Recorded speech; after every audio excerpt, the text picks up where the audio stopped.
आपण अनेक वर्ष स्टँडिंग कमिटीवर होतात.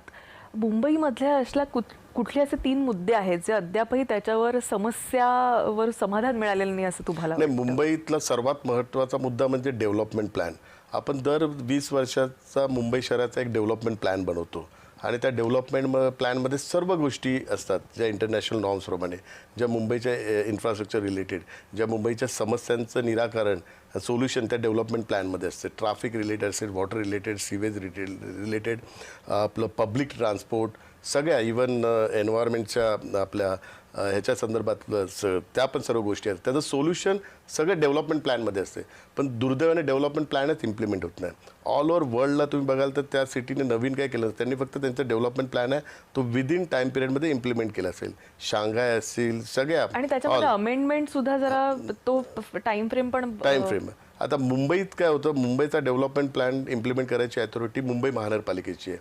पण मुंबईत डिफरंट अथॉरिटीज आहेत, ज्या सेंट्रल गव्हर्नमेंटच्या आहेत, ज्या स्टेट गव्हर्नमेंटच्या आहेत. मग मुंबई म्युन्सिपल कॉर्पोरेशनला डेव्हलपमेंट प्लॅन इम्प्लिमेंट करण्याकरता खूप टेक्निकली अडचण होतात. लास्ट टाईमचा जो डेव्हलपमेंट प्लॅन आहे तो फक्त 9%च इम्प्लिमेंट झाला आहे. बाकीचं जग 100% डेव्हलपमेंट प्लॅन इम्प्लिमेंट करतं. आणि आपण आता डेव्हलपमेंट प्लॅन 2034 जो झाला आहे तो आता आम्ही वॉर फुटिंगवर तो इम्प्लिमेंट करण्याचा निर्णय घेतला आहे. आज केंद्रात पण सत्ता महायुतीची आहे, राज्यात पण महायुतीची आहे आणि महापालिकेत पण महायुतीची सत्ता येणार आहे. या तिघांनी मिळून जर डेव्हलपमेंट प्लॅन इम्प्लिमेंटेशनचा प्रोग्राम व्यवस्थित हे केला तर डेव्हलपमेंट प्लॅन इम्प्लिमेंट होईल. एक उदाहरण म्हणून सांगतो तुम्हाला, कोस्टल रोडचं. कोस्टल रोड 1970ला डेव्हलपमेंट प्लॅनमध्ये होता. बापरे. आणि झाला आता 2024ला. अटल सेतू डेव्हलपमेंट प्लॅन 1970ला, हे 1960ला डेव्हलपमेंट प्लॅनमध्ये होते. आपले इंजिनियर काय कमी नव्हतं, आपल्या इंजिनियरने सगळं प्लॅनिंग व्यवस्थित केलं होतं. परंतु दुर्दैवाने राजकीय इच्छा नसल्या कारणामुळे आणि इतर जे काही कारणं आहेत त्याच्यामुळे हे सगळे प्रोजेक्ट डिले झालेत, जे आज 50-50, 60-60 वर्षाने होतात. म्हणून डेव्हलपमेंट प्लॅनला महत्त्व देणं खूप महत्त्वाचं आहे. त्यात सगळे सोल्युशन आहे. आत्ताचा डेव्हलपमेंट प्लॅन इम्प्लिमेंट नाही केला आणि 50 वर्षाने केला. मेट्रो 2070ला जगात आली पूर्ण आणि आपल्याकडे पण मेट्रोचा GR आहे तो 1970ला आली संपूर्ण जगात. आणि आपला पण 1970 आणि 80चा आहे GR मेट्रोचा प्लॅनिंग 1970-80चं आहे. मेट्रो झाली आत्ता पूर्ण. तर हे सगळं म्हणून डेव्हलपमेंट प्लॅनला मी महत्त्व देतो आणि आम्ही पण त्याला आता महत्त्व देणार आहे. सेंट्रल, स्टेट आणि ह्यांचं कोऑर्डिनेशन करून डेव्हलपमेंट प्लॅन इम्प्लिमेंट करणार. दुसरा महत्त्वाचा जो प्रश्न आहे, माननीय एकनाथ शिंदे साहेबांनी मुख्यमंत्री असताना मुंबई खड्डेमुक्त करायची. तर मुंबई खड्डेमुक्त करताना कॉन्क्रिटायझेशनचा त्यांनी प्रोग्राम जाहीर केला.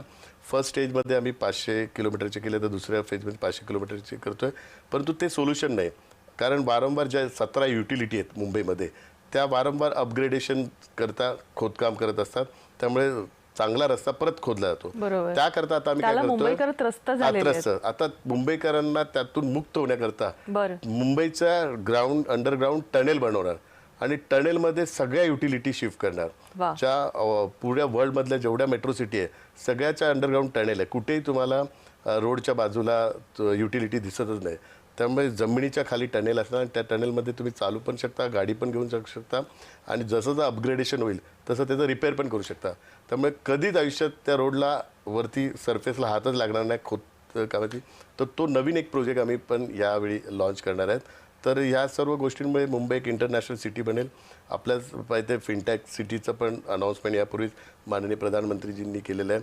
आणि जो 5 ट्रिलियनचा जो टार्गेट आहे तो जर अचीव करायचा असेल तर 1.5 ट्रिलियनचं पोटेन्शियल मुंबई आणि MMR रिजनमध्येच आहे.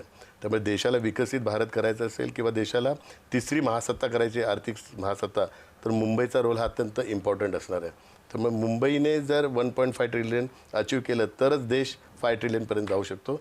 तर ही सगळी जबाबदारी माननीय मुख्यमंत्री, उपमुख्यमंत्री घेऊन कुठल्याही परिस्थितीत मुंबईला एक इंटरनॅशनल सिटी बनवणार आहे.